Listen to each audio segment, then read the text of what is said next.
இந்த உலகத்தில் சில தெய்வங்களை அழைத்து கூப்பிட வேண்டியதில்லை. அவர்கள் நம்மை கவனித்துக் கொண்டே இருப்பார்கள். அந்த தெய்வங்களில் ஒருவர்தான் கருப்பசாமி. கருப்பசாமி ஒரு அலங்கார தெய்வம் அல்ல, ஒரு வேண்டுதல் நிறைவேற்றும் தெய்வம் மட்டுமல்ல. அவர் காவல், எல்லை, நீதி. அதனால்தான் கருப்பசாமியை வழிபடுவதை விட புரிந்து கொள்ள வேண்டும். கருப்பசாமி ஏன் காவல் தெய்வம்? கருப்பசாமி பெரும்பாலும் கிராம எல்லைகளில் இருப்பார், ஊருக்குள் அல்ல, எல்லையில். ஏனெனில் எல்லை என்பது மிக முக்கியமான இடம்.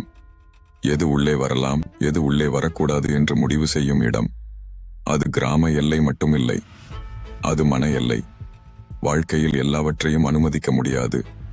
சில எண்ணங்கள் உள்ளே வரக்கூடாது, சில ஆசைகள் உள்ளே வளரக்கூடாது, சில பழக்கங்கள் உள்ளே நுழையக்கூடாது. அந்த எல்லையை காக்கும் சக்திதான் கருப்பசாமி. ஏன் கருப்பசாமி கருப்பு நிறம்? கருப்பு நிறம் பயம் தருவதற்காக இல்லை. ஆன்மீகத்தில் கருப்பு என்றால் முழுமை, ஒளியும் இருளும் இரண்டையும் தாங்கும் நிலை. கருப்பசாமி நல்லவருக்கு அரண், தவறு செய்பவருக்கு எச்சரிக்கை. அதனால்தான் அவர் கருப்பு. கருப்பசாமி ஆயுதங்கள் ஏன்? கருப்பசாமியின் கையில் வாள், அரிவாள், சவுக்கு. இது வன்முறை அல்ல, இது நியாயம். அவர் பொய்யை சகிக்க மாட்டார், வாக்கு மீறலை விட்டு வைக்க மாட்டார், அநியாயத்தை மன்னிக்க மாட்டார்.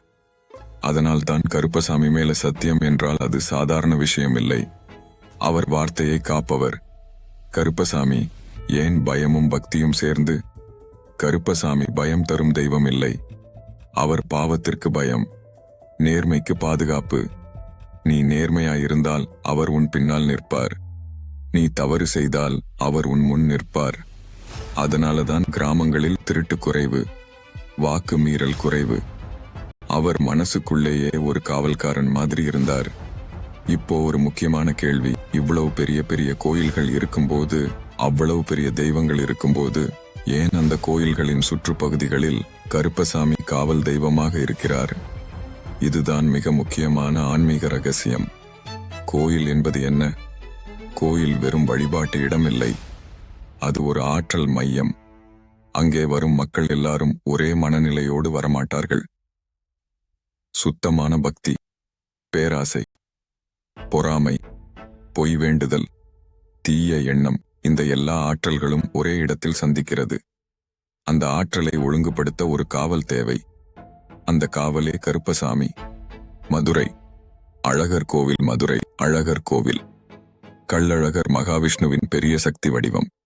மலை, காடு, மனித உலகம் மூன்றும் சந்திக்கும் இடம். அங்கே வேண்டுதல்கள் அதிகம், உணர்ச்சிகள் அதிகம்.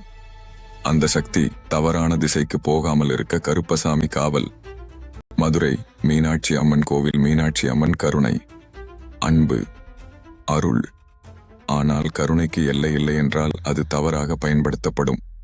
அதனால் மதுரை மண்டலத்தில் பல இடங்களில் கருப்பசாமி காவல் தெய்வம். அவர் அம்மனின் கருணையை பாதுகாக்கும் சக்தி. ஸ்ரீவில்லிபுத்தூர் ஆண்டாள் கோவில். ஆண்டாள் பரிசுத்த பக்தி, முழு சரணாகதி. அந்த உயர்ந்த பக்தி மாசுபடக்கூடாது. அதற்காக அந்த பகுதியில் கருப்பசாமி காவல். திருப்பரங்குன்றம் முருகன் வீரம், ஞானம், துணிவு. வீரம் அகங்காரமாக மாறக்கூடாது. அதனால் அந்த சக்தியை கட்டுப்படுத்த கருப்பசாமி காவல். பல பெரிய கோயில்கள், பல பெருமாள் கோயில்கள், பல அம்மன் கோயில்கள், பல முருகன் கோயில்கள். அவற்றின் எல்லைகளில் ஒரு எளிய கருப்பு கல், ஒரு எளிய உருவம்.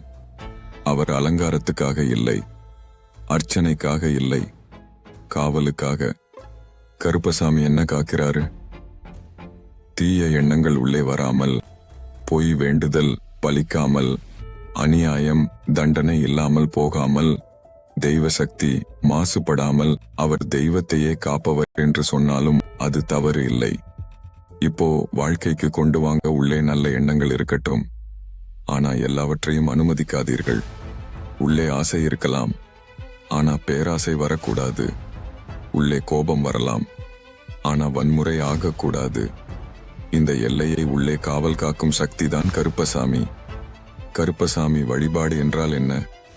சாமி முன்னாடி நின்று தீபம் ஏற்றுவது மட்டுமல்ல, நேர்மையாக நடப்பது, வாக்கை காப்பாற்றுவது, பலவீனரை ஏமாற்றாதது, அநியாயம் செய்யாதது, இதுவே உண்மையான கருப்பசாமி வழிபாடு. முடிவு, ஆழமான முடிவு. கருப்பசாமி பயப்பட வேண்டிய தெய்வம் இல்லை. அவர் பயத்தை சரியான இடத்தில் வைப்பவர். பெரிய சக்திக்கு பெரிய ஒழுங்கு தேவை. அந்த ஒழுங்கின் தெய்வம் கருப்பசாமி.